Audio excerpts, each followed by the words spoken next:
urban changes during the British period. Students, very good morning to all. I wish you Happy New Year 2021. How are you, children? Hope you are fine and safe by God's grace. Children, today we are going to see a new lesson. Topic is urban changes during British period. What is the topic? Urban changes during British period. History lesson, standard 8th standard. Okay.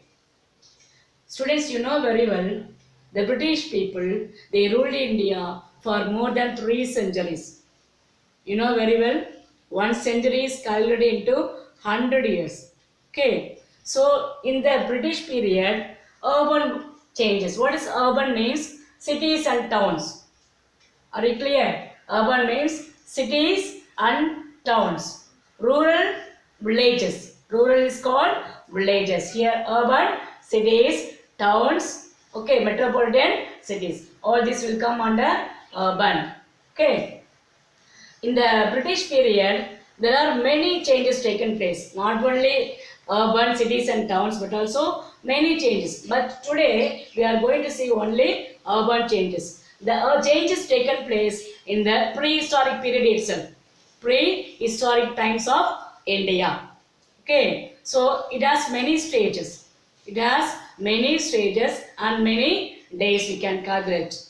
Here, the urban changes we can classify into three. Urban changes during British period we can classify into three. First one is ancient towns. What is first one, children? Ancient towns. Second, medieval towns. What is second one? Medieval towns. Third one is modern towns. What is the third one, children? Modern towns. Let us see the example for ancient towns. So this is India. This is India, you know very well. Okay, India is a peninsula country. Three side water, one side land. So it's called India Peninsula country. This side is Bay of Bengal. Here is Arabian Sea. Here Indian Ocean. Okay. So which is our capital city of India, children? Delhi. We can call it as a New Delhi. You can call it as a New Delhi. Okay. So, first one, ancient towns we are discussing. Ancient towns example, here, Allahabad and Madurai. Where is Allahabad, children? Here, in the Uttar Pradesh. It is located in Uttar Pradesh. And another one, Madurai. Madurai is located in Tamil Nadu. So, these are the two examples for ancient towns. Then come to second town. What is the second town, children? Medieval towns. Medieval towns, example, Jaipur and Agra. Jaipur and Agra. Jaipur is the capital city of Rajasthan. Okay, so this is a medieval town example. Jaipur one, second is Agra. Okay, then third one, modern towns. Modern towns. Modern towns example, we can give three. That is coastal area towns. Mumbai, Chennai, Calcutta. Okay, in those days, Chennai is called Madras. Chennai is called Madras. So, these Mumbai, Chennai and Calcutta are the examples of modern towns. Are you clear, children? We shall see the rest of the things in detail.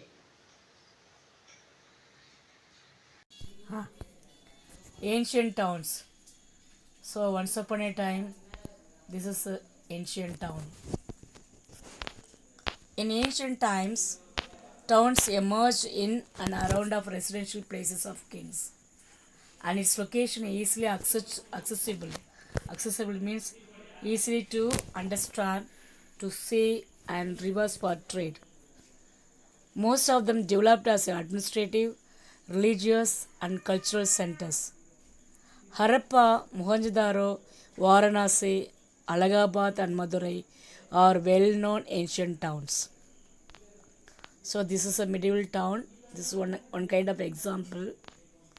During medieval times, most of the towns developed as headquarters of principalities and kingdoms. They function either fort city or port city. Important among them are Delhi, Hyderabad, Jaipur, Lucknow, Agra, and Nagpur. So these are the few examples for medieval towns. So this is third one, modern towns. This is one kind of example for modern towns. So this is a picture. With the arrival of Europeans, brought about new changes in the development of towns.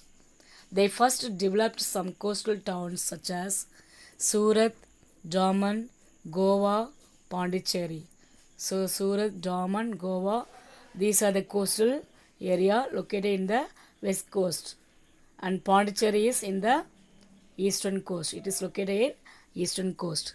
The British, after consolidated their power in India, developed three main cities: Mumbai, Chennai, and Kolkata. This Mumbai, Chennai, and Kolkata are the main coastal cities of India.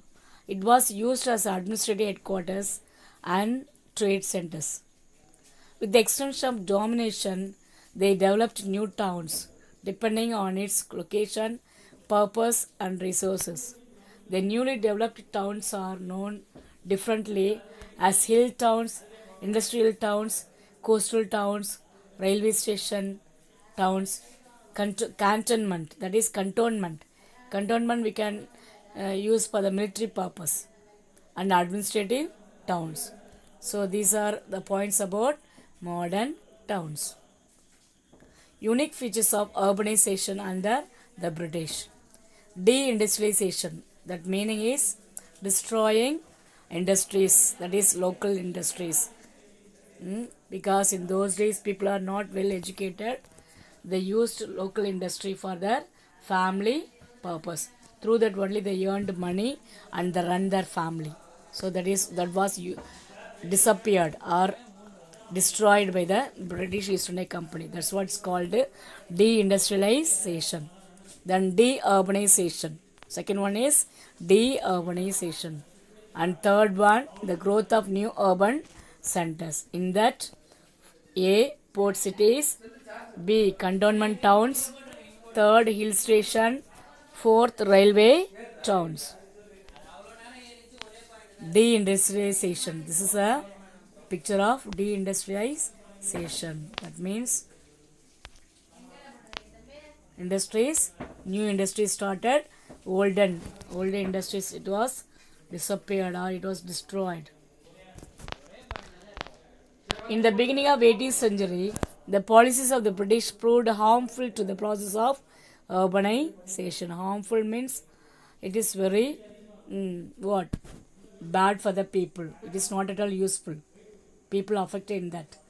Later, the economic policies followed by the British led to the rapid transformation of India's economy into colonial economy and development of cities. With the help of one-way free trade predominance of British, Indian manufacturing industries were destroyed. The effect of this wholesale destruction of Indian manufacturing industries led to the ruin of millions of artisans and craftsmen. So, when the local industries destroyed, people lost their job. Who? The artisans and craftsmen. That's what. Because of Indian manufacturing industries, millions of Indians, they lost their job. They could not run their family. People lived in poverty. There was a sudden collapse of the urban handicrafts industry, which had for centuries made India's name in the market of entire civilized world. The traditional industrial base of Indian cities made by the indigenous handicraft. Indigenous means local handicrafts that people used by Indian people is called indigenous handicraft production was destroyed by industrial revolution. When the industrial revolution started, that indigenous handicraft was destroyed. The high import duties and other restrictions imposed on the import of Indian goods into Britain and Europe led to the decline of Indian industries. Thus, India became the agriculture colony of Britain.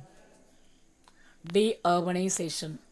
So, this is a picture for deurbanization.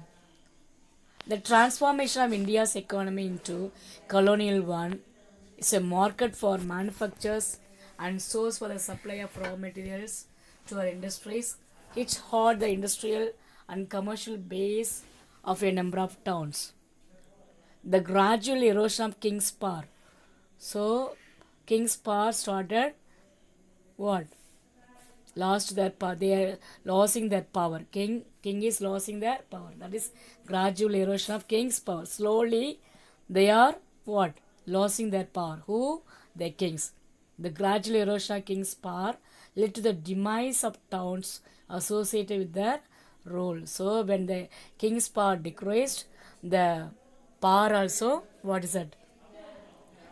The rule also decreasing. So they could not use their power fully. Okay, so they could not control the country.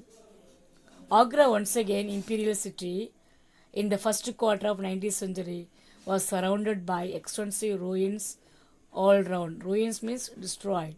Okay, the native rulers lost their kingdom to the British by means of various policies of the colonial power. So during the British period, the native rulers also slowly, gradually, they began to lose their kingdom. So each and every kingdom, it is going in the hands of British. That is colonial power. Another factor which contributed to the decline of urban centers of the pre-British period was the introduction of network of railways in India. So another reason for the decline of urban center is introduction of network of railways. Okay, since in the year 1853, the introduction of railways resulted in the diversion of trade routes, and every railway station became the point of export of raw materials. The railways enabled British manufacturers to reach every nook and corner of the country and uprooted the traditional industries in the villages of the country. The growth of new urban centers. So new cities started. Okay, new cities started. That's what called the growth of new urban centers. British developed new centers for trade. Why the new cities created? For the trade purpose of British. Which are the cities, children? Calcutta, Madras, and Bombay. So these are located in both the coastal area, both the eastern and coastal areas. Madras started establishing in the year 1639, Bombay established in the year 1661, Calcutta 1690. These cities which the British largely created and fortified. From the mid 18th century, there was a new phase of change as the British gradually acquired political control after the Battle of Plassey. So here, Battle of Plassey taken place in the year 1757, and the trade of English East India Company expanded. So after this battle only, English East India Company's trade was expanded. The growth of new urban centers. In the late 18th century, Calcutta, Bombay, Madras rose in prominence as a presidency city. So in the late 18th century, Calcutta, Bombay, Madras, it became as a what? Presidency cities. Why? For administrative purpose. Colonial India was divided into 3 presidencies under the British rule. A new trend of urbanization began in later half of 19th century as a result of the opening of Suez Canal, introduction of steam navigation, construction of railways, canals, harbors, growth of factory industries, coal mining, tea plantation, banking, shipping, and insurance. So there was a trend of urbanization also began in later half of 19th century. So what was the result? They opened Suez Canal. They introduced steam navigation, and they constructed railways, canals, and harbors, and industries also was improved. Coal mining also started. Tea plantation, banking, shipping, insurance, all these are what? Improved. So finally, changes taking place in the trade also. Where? In the urban centers. Then come to colonial urban development. So there are four category in the colonial urban development. First one is port city. Second is cantonment. Third is hill station. Fourth is railway station. In the port city, what is given? Capital of provinces developed around ports. So here capital of province is also developed where? In the port or in the harbor. Cantonment, capital of inland provinces along the trunk routes and strategic places. I told cantonment is a military using military power or military station. Then come to hill stations, a social space developed by the colonial community for health and recreation. And fourth one is railway station developed on plains for quick movement of troops and transport of goods. Port cities. So this is a picture of port city. The British arrived in India for trading. Why the British came to India? For the purpose of trade. Madras, Calcutta, Bombay become the important port centers in India. They played important role in trade. These cities became the prominent commercial areas with the tall European styled buildings. Fort St. George in Madras, Fort St. William in Calcutta were the best examples of the port cities. This is cantonment towns. The British occupied the Indian territory and political power by the military force. How the British people occupied Indian territory? Through by military force. So they needed strong military camps and established the cantonments. Army people began to live in these places and gradually they were grown up a city. For example, Kanpur, Lahore. So this is a hill station picture. See that. Hill stations were distinctive features of colonial urban development. For example, Srinagar was a Mughal recreational center. Kedarnath and Badrinath were Hindu religious centers. The British, coming from a cool temperate climate, found the Indian summer season inhospitable. The cool climate of Indian hills was seen as protective and advantage. They built up the alternative capitals in cool areas like Darjeeling. Darjeeling was the alternative of Calcutta. Dehradun was the alternative of Delhi. Hill stations become strategic places for billeting troops, guarding frontiers, and launching campaigns. And hill stations were developed both in North and South India. Example Simla, Nainital, Darjeeling, Uttarakhand, and Kodaikanal. So these are the hill stations. Simla, it's called Shimla, was founded during Gurkha War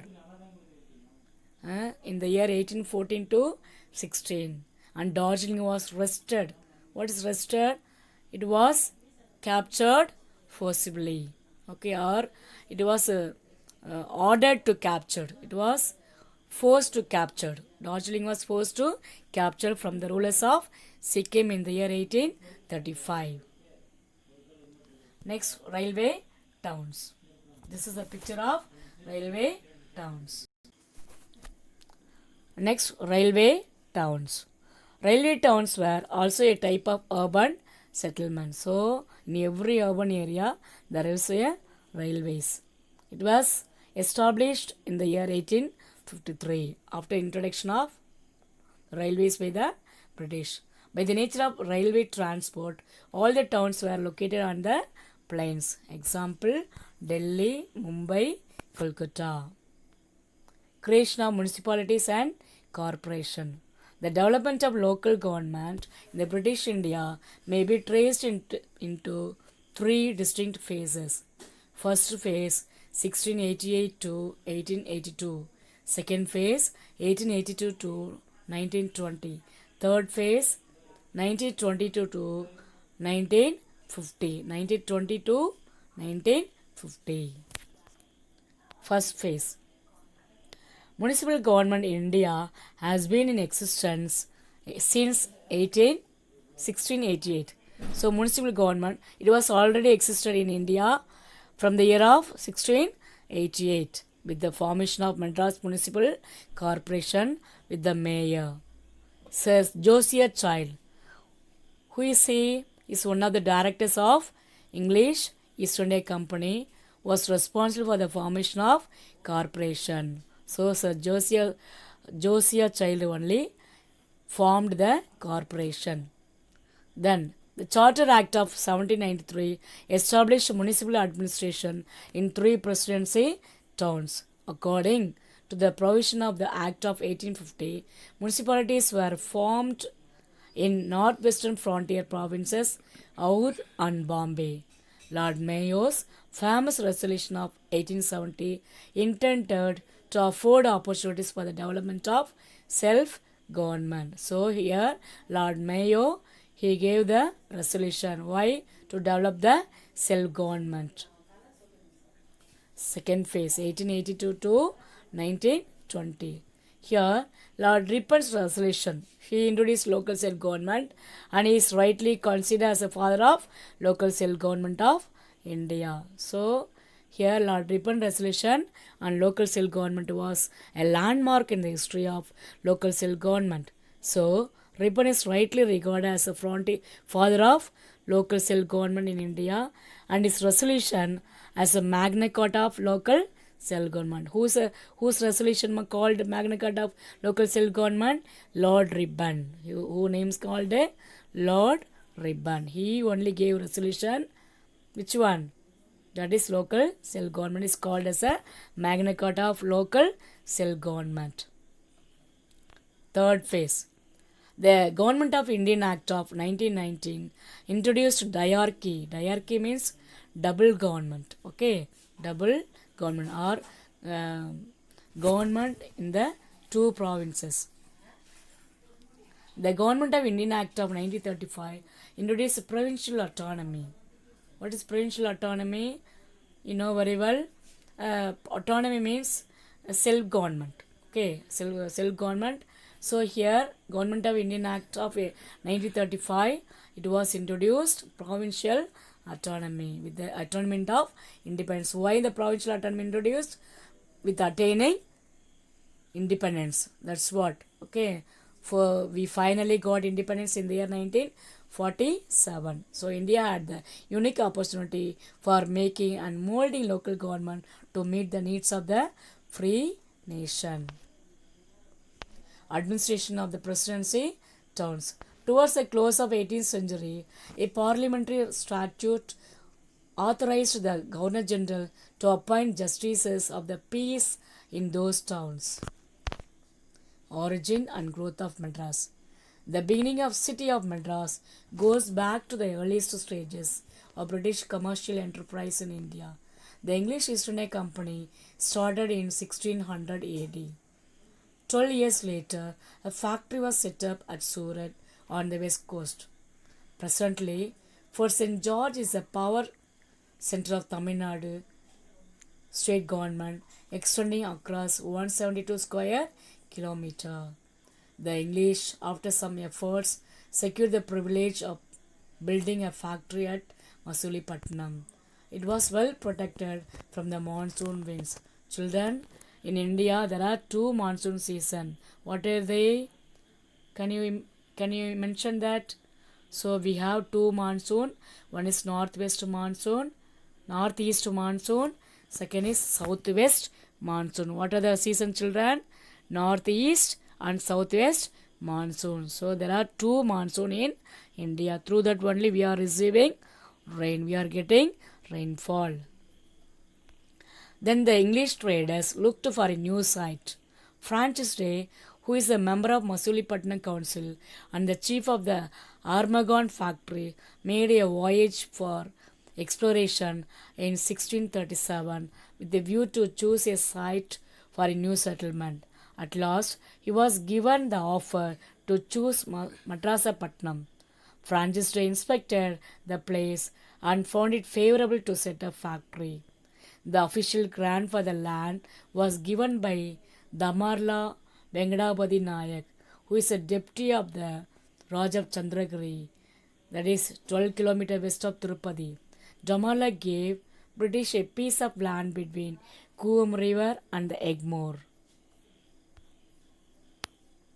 In the year 1639, the deed was signed by English East India Company's Francis Day, accompanied by his interpreter Berry Timmappa and superior Andrew Cogan. By this Francis Day and Andrew Cogan, the chief of the Masulipatnam factory, was granted permission to establish a factory, that is gum trading post and fort at Madrasapatnam in the year 1639. This fortified settlement came to be known as Fort St. George Settlement. It is otherwise referred to as the White Town, while the nearby villages inhabited by local population was called as Black Town. Collectively, White Town and Black Town were called as Madrasapatnam. Damarla Venkadapati gave the English the grant of Madrasapatnam. He was under the control of Venkadapati Rayalu, who is the Raja of Chandragiri. Venkadapati was succeeded by Sri Ranga Rayalu. What is it, ma? Sri Ranga Royally in the year 1642. He issued a new grant to English in the year 1645 called Sri Rangaraya Patnam. Sri Rangaraya Patnam. Venkadapati decided that the name Chennappa Patnam, what is it, ma? Chennapatnam should be given to the new fort and settlement of English after his father Chennappa Nayak. But the English preferred to call the two united towns by the name of the Madras Patnam. So this is the presidency of Madras, or Madras presidency picture. Making of Chennai. Next, making of Chennai. How Chennai was established. Let us see now. Chennai was once a group of villages set amidst palm-fringed paddy field until two English East India Company merchants visited there.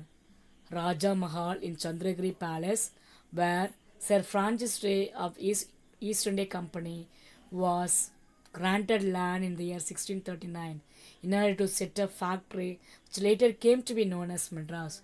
This first factory was completed on St. George Day, 23rd April 1640 and named Fort St. George. Day and Cogan were jointly responsible for the construction of Fort St. George. This was East India Company's principal settlement until 1774. Madras Presidency was an administrative subdivision which was referred to as the Madras Province. The Madras Presidency during the British regime covered a vast expanse of the southern part of India. So here there are vast area of the southern part of India that encompasses modern day of Tamil Nadu, Lakshadweep Island, northern Kerala, Rayalaseema, coastal Andhra district of Karnataka and various districts of southern Odisha. So these are called Madras Presidency. After independence of 1947, the Madras Presidency became the state of Madras and the other regions that were a part of erstwhile, that is, formal presidency was constituted in separate states of Andhra Pradesh, Kerala, Mysore under the states. Reorganization Act of 1956. Here, Andhra Pradesh, Kerala, Mysore, these are under the states of Reorganization Act in the year 1956. Later on, in the year 1969, the state of Madras was rechristened. What is rechristened, children? It was gave the new name. So Madras was given the new name as Tamil Nadu. Christian means given the new name for the Tamil Nadu. Which one? For the Madras. So Madras only called as the Tamil Nadu. So it's a new name, okay, for the Tamil Nadu. On 17th July 1996, Madras was officially renamed as a Chennai. So Madras was given a new name as Tamil Nadu, and 17th July 1996 only, Madras was officially renamed as a Chennai. Next, Bombay. Bombay was initially Seven Island. It was under the control of Portuguese from 1534 onwards. Portuguese king gave it as a dowry to Charles II of England when he married the former sister in 1661. King leased it to the East India Company.